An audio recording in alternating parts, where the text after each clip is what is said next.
ಎಲ್ರಿಗೂ ನಮಸ್ಕಾರ. ಎಲ್ಲರೂ ದಯವಿಟ್ಟು ರಸ್ತೆಯ ನಿಯಮಗಳನ್ನು ಪಾಲಿಸಿ ವಾಹನವನ್ನು ಚಲಾಯಿಸಿ.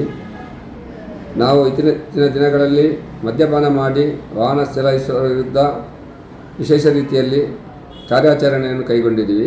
ಈ ವರ್ಷದಲ್ಲಿ ಒಟ್ಟು 11 ಕೇಸುಗಳನ್ನು ದಾಖಲಿಸಿದ್ದೀವಿ. ಹಾಗೂ ಸುಮಾರು 400ಕ್ಕೂ ಮೇಲ್ಪಟ್ಟು IME ಕೇಸುಗಳನ್ನು ಕೂಡ ದಾಖಲಿಸಿದ್ದೀವಿ.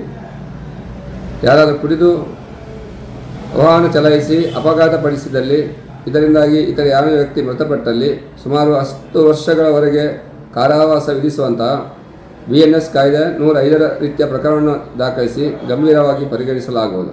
ಆದ್ದರಿಂದ ದಯವಿಟ್ಟು ಎಲ್ಲರೂ ರಸ್ತೆ ನಿಯಮವನ್ನು ಪಾಲಿಸಿ ಪ್ರಾಣ ಮತ್ತು ನಿಮ್ಮ ದೇಹದ ಅಂಗಾಂಗಗಳು ಸುರಕ್ಷಿತವಾಗಿರುವಂತೆ ನೋಡಿಕೊಳ್ಳಿ.